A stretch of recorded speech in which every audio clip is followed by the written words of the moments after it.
I'm Peter Cummings, and today I'm here to talk to you about men's health matters. I want to thank Low Carb Lifestyle Hub for inviting me to do this piece.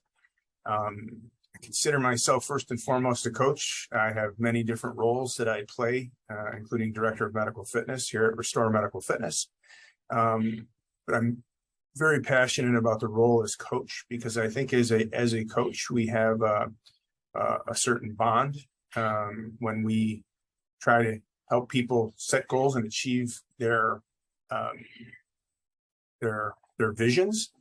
It's important that the guidance that we give them is correct. So we have a lot invested in our guidance, as those outcomes are important to the patients and important towards our reputation. So I feel it's very important that the coach-patient, coach-athlete relationship be highlighted, and that's what I'm here to talk to you about today.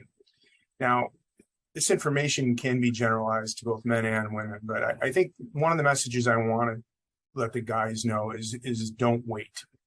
We're procrastinators when it comes to our health. I see it in cardiac rehab. I see it in the medical fitness component. The women are always stepping up first and trying to address their issues, and the men are hoping that it's not that and hoping that it'll change on its own. And that's a really bad way of handling things. So if you see your health heading in the wrong way, a negative trajectory, or you just don't like the medications that you're being told that you need to take, or you don't like the way you look or the way you feel, it's time to act. And what I'm really going to focus on today is what I think is the secret sauce in this coaching relationship and in the behavior modification space. So I think the key ingredient, number one, is making sure that mentally you have a motivating vision. Okay, so there's two big parts of the process of change, and one is cerebral, which has a lot to do with our success, but the other is something that's running in the background in our lives that we really don't pay attention to, and I'm going to talk about that a little bit later. But every journey that's worth taking has to begin at some point, and I really think that it's important to be motivated to go on this journey because it's a challenging journey. It's ongoing. It's going to take time. It's a process, and it may not be exciting at times. So you better have a really good reason to do that.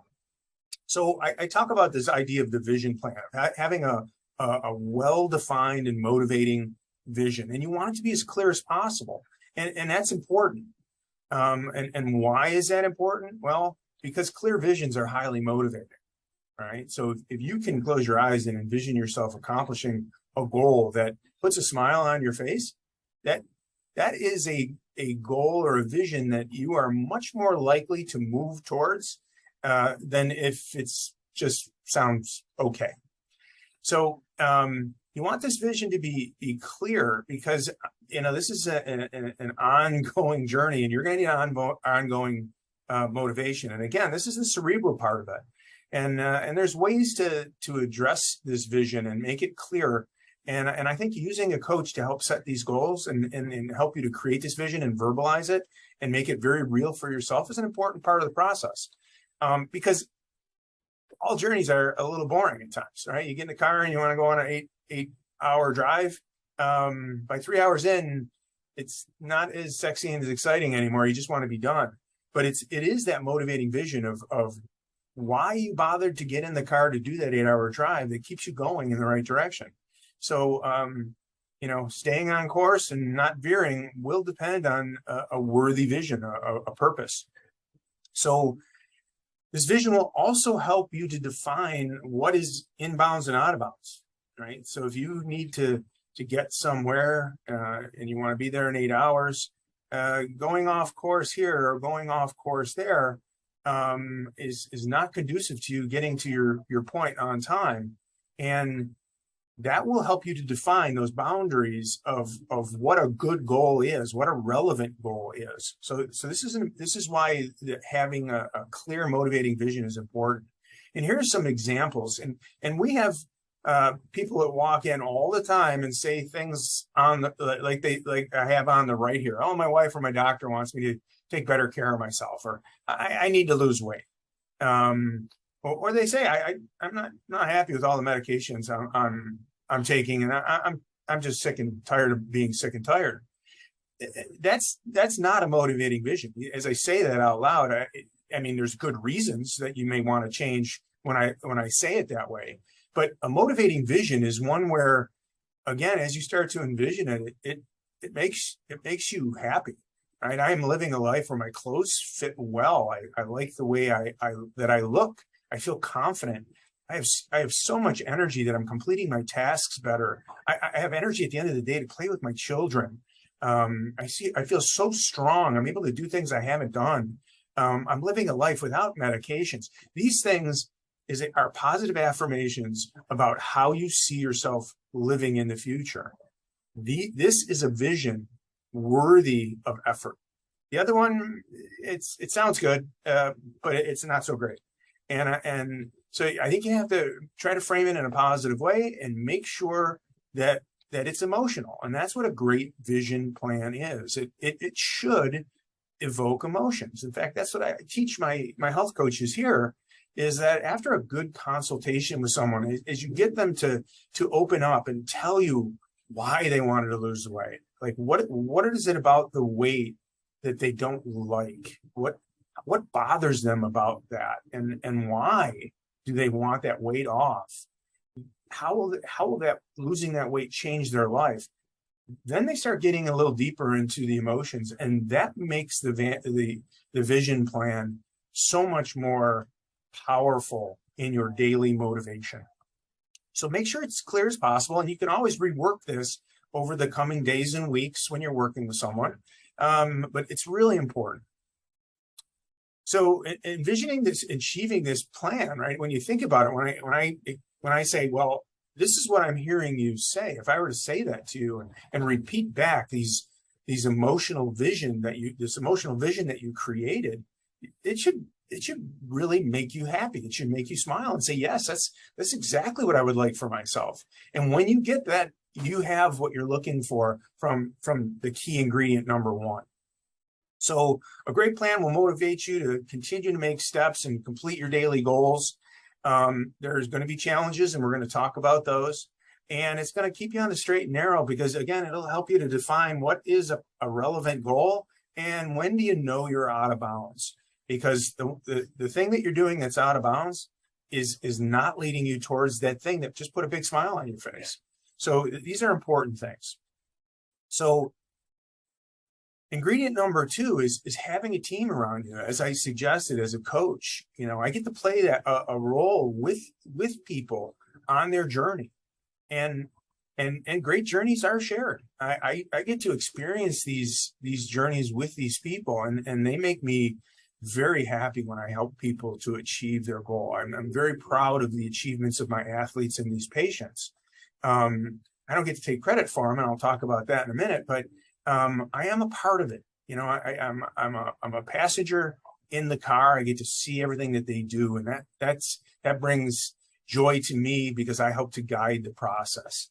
So, and that's what we're doing. We're there to guide you and support you, and also hold you accountable when you're stepping out of bounds. And that's why a team is so important.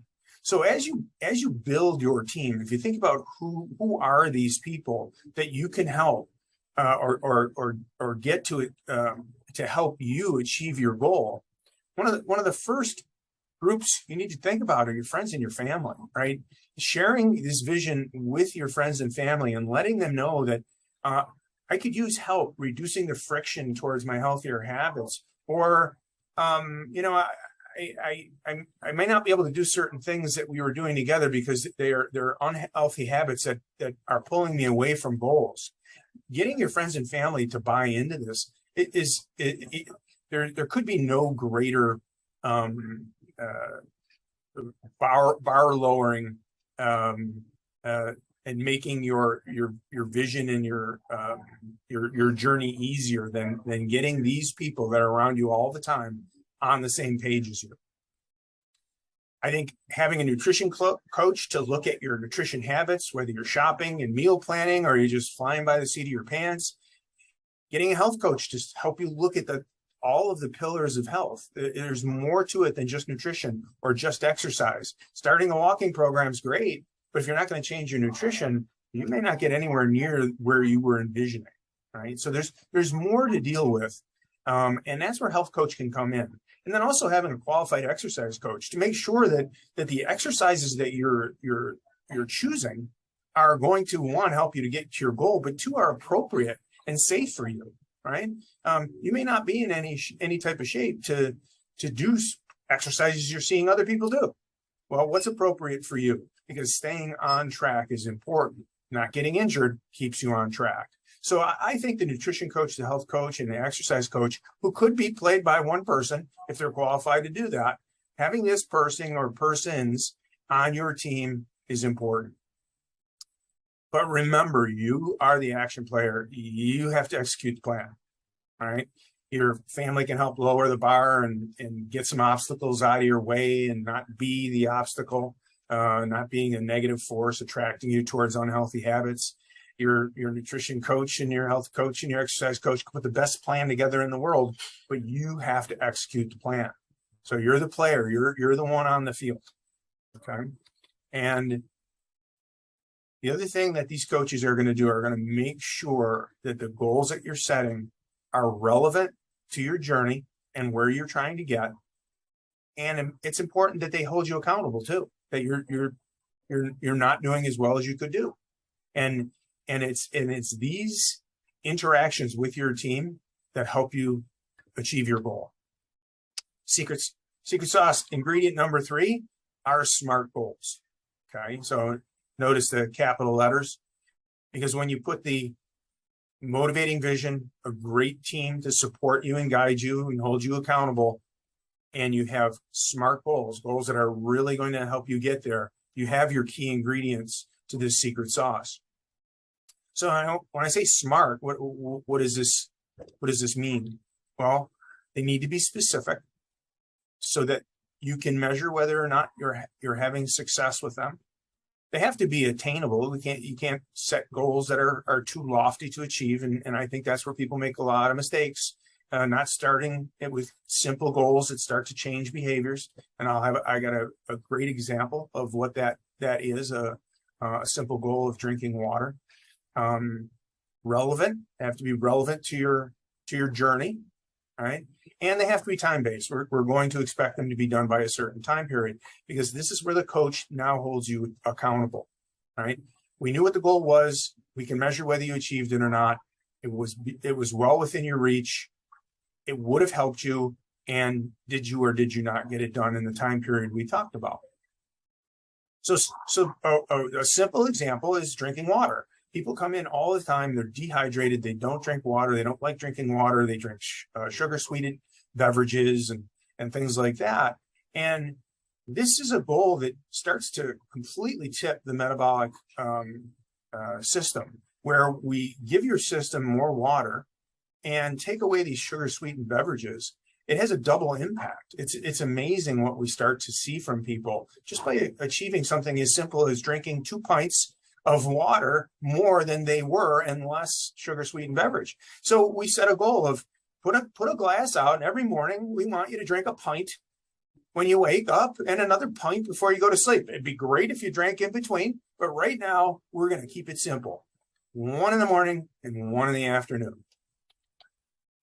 Is it measurable? Yeah, well, it's a pint and we know exactly when we're going to do it. Did you do it or not? Yes or no? Or 6 days a week I did it, or I kept missing my evenings, whatever the case may be. It's measurable. It was specific and measurable. Was it attainable? I don't think drinking 2 pints of water a day is a superhuman feat, but it's a good start. It's relevant to get you towards your goal. Is it relevant? Yes. Yes. Keeping hydrated is relevant to health. And your coach is going to be able to sit down with you and ask you, did you or did you not achieve the goal? And if not, they're going to have to work with you to figure out why. Okay. And that brings us to some of the pro tips and the secret ingredients in this sauce. Okay, so we have our three main ingredients: motivation, a great team, and SMART goals.